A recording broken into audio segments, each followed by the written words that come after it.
an ordinary boy read a forbidden book and began to see fairy tale creatures. Let's find out what he became after that. A brave hero or a patient in a psychiatric hospital? We find ourselves in a mysterious laboratory filled with strange specimens and marvelous creatures. There are live frogs, snakes, butterflies, and praying mantises. Moreover, there's a real, tiny fairy. This is the study of the eccentric researcher Arthur Spiderwick. He finishes writing a field guide about all the magical beings that inhabit our world, and seals his book with an enchanted lock. Suddenly, a menacing growl breaks the silence. Arthur steps to the window and peers anxiously into the distance. 80 years later, a car pulls up to the abandoned Spiderwick estate. Those are a woman named Helen Grace and her children, daughter, Mallory, and twin sons, Jared and Simon. Helen explains that they have inherited this mansion and will now live here. The house is dark, gloomy, and carries an unpleasant smell. Jared refuses to get out of the car. His mother has recently divorced, and he wishes he could stay with his father in New York instead. Mallory tries to cheer him up by sparring with him using fencing sabers, but this only makes him angrier. Suddenly, Jared hears a strange noise coming from the forest. He grabs his belongings and rushes into the house. There, he and Simon find a portrait of Arthur Spiderwick and his family. It turns out that Arthur's daughter, Lucinda, ended up in an asylum. She claimed her father had been kidnapped by sylphs. The next day, Helen realizes her keys are missing. Mallory insists her medal from an important competition has also disappeared. On top of that, the faucet appears to be broken. Helen's phone rings. It's her ex-husband. The man claims he won't be able to visit them yet, which greatly upsets Jared. Soon, the children realize there is a hidden space behind the kitchen wall. They break part of the false partition and discover a dumbwaiter. Inside lie their mother's missing keys, Mallory's medal, and other lost belongings. Mallory and Simon leave, not wanting to clean up the mess, but Jared decides to investigate the mysterious lift. He climbs inside and, using a rope, pulls himself upward. Jared emerges into Arthur Spiderwick's study, the very same room we saw at the beginning of the movie. Surrounded by books, vials, and portraits, the boy discovers a chest filled with his great-grandfather's belongings. Rummaging through all that stuff, he finds the very book on magical creatures, hidden inside one of the scientist's old shirts. At that moment, Jared's flashlight begins to spin wildly.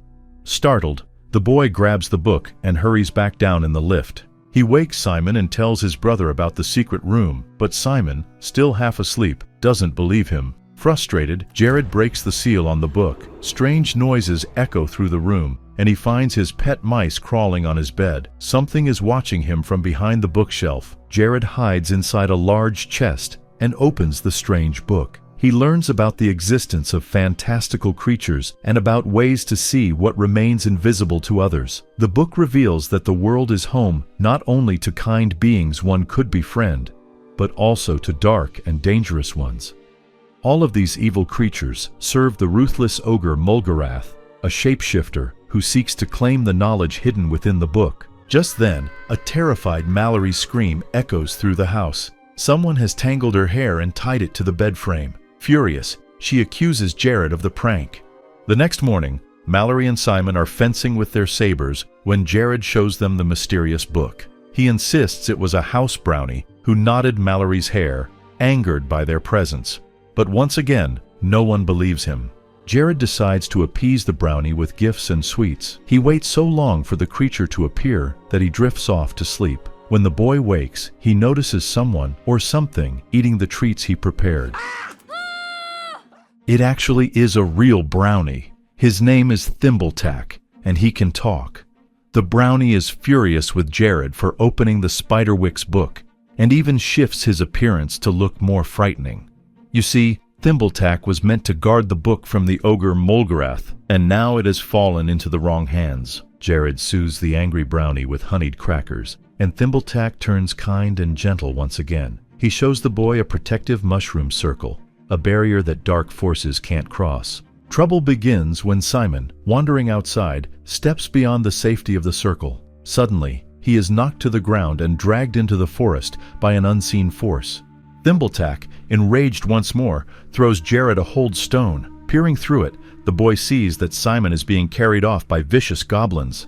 Jared grabs the book and runs to rescue his brother. With the help of the hold stone, he discovers that Simon has been dragged to the goblins' camp and locked inside a cage. There, the protagonist spots another prisoner, a hobgoblin named Hogsqueal, who longs for revenge against the ogre Mulgarath for the loss of his family. Jared frees Hogsqueal from the cage. In gratitude, the hobgoblin spits into Jared's eyes, granting him the power to see magical creatures without the hold stone. Simon is terrified as he senses someone's presence around him, though he can't see anyone. Jared tries to help him escape, but at that very moment, the goblins summon Mulgarath. An ancient-looking man rises from the ground. Could this frail figure truly be the dreaded ogre? Yes, for Mulgarath is a monster who can take on many forms. The goblins search Simon and report to their master that he doesn't have the book. Mulgarath lets the boy go on the condition that he immediately brings him the field guide. But in truth, the ogre intends to get rid of Simon and his entire family. Jared finds his brother, and the two immediately start fighting over the book. Just then, goblins appear, forcing the twins to run back home into the safety of the protective circle. Unfortunately, Mallory is still outside its bounds. The goblins attack the girl, yet she fends off the invisible enemies with her fencing saber. Jared shouts directions, telling her where to strike, then tosses her the hold stone so she can finally face her opponents head-on. And Mallory proves herself to be an excellent fighter. The children rush back inside the house and notice that Simon has been injured. Jared and Mallory quickly treat his wound before climbing onto the roof, only to see their mansion completely surrounded by hundreds of goblins. When the kids go back down, they find Thimbletack standing on the book, angrily scolding them for failing to protect it. Jared and Mallory calm the brownie down with honey, while Simon suggests they burn the Spiderwick's field guide once and for all. The protagonists light a fire and throw the dangerous book into it. A black raven tries to break through the protective circle, but fails. The real problem is that the book won't burn. The children realize they need advice from their grandmother, Lucinda, but how can they get out of the house? Luckily, Thimbletack knows a secret passage.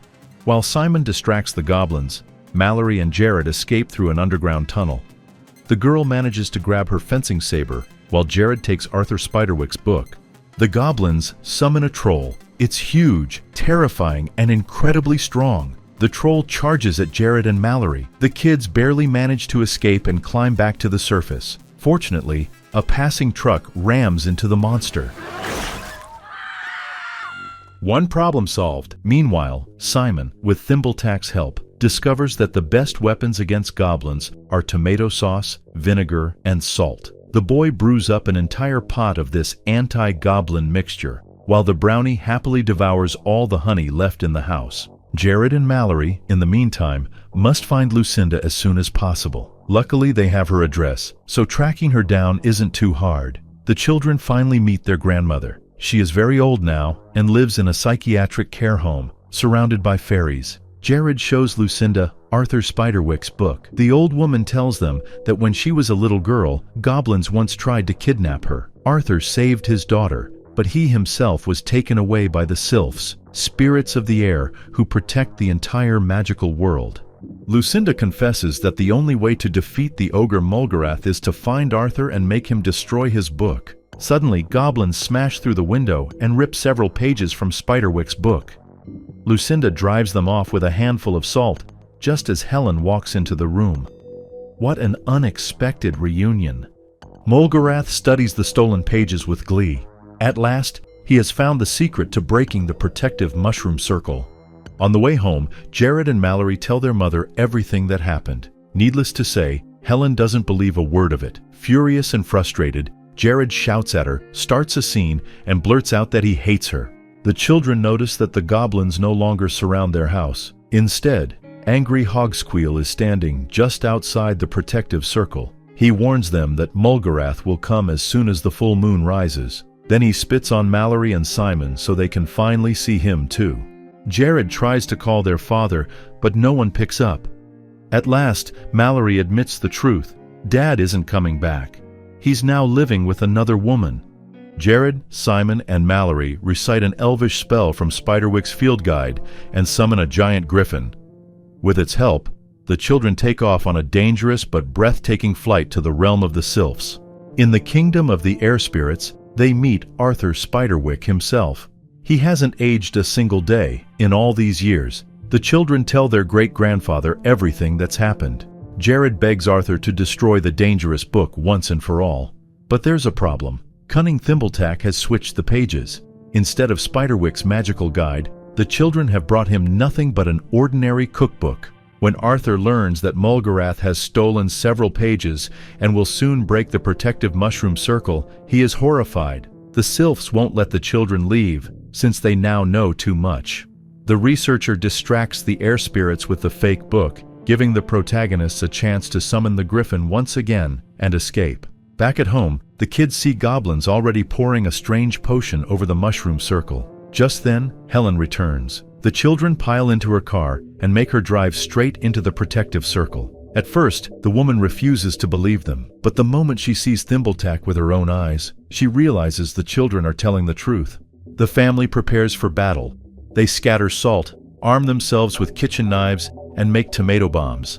When the full moon rises, the protective circle shatters.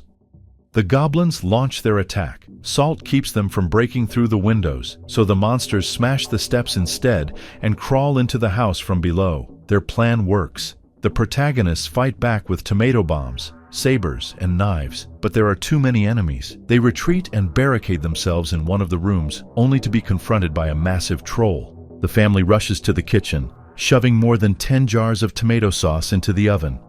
They ignite it, triggering a massive explosion.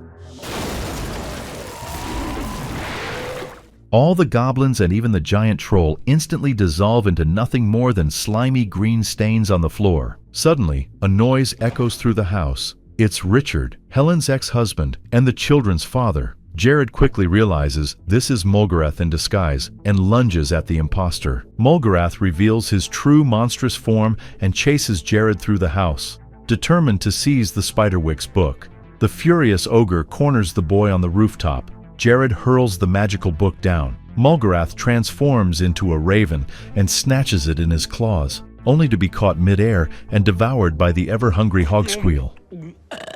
A few weeks later, the family welcomes Grandma Lucinda for a visit.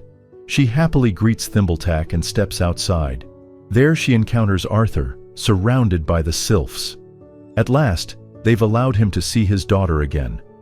Arthur can't remain in the human world for long, or else he will turn to dust. Lucinda asks her father for permission to go with him. Arthur reaches out his hand, and she transforms into the 6-year-old girl. The family watches as the sylphs carry them both away into their magical realm.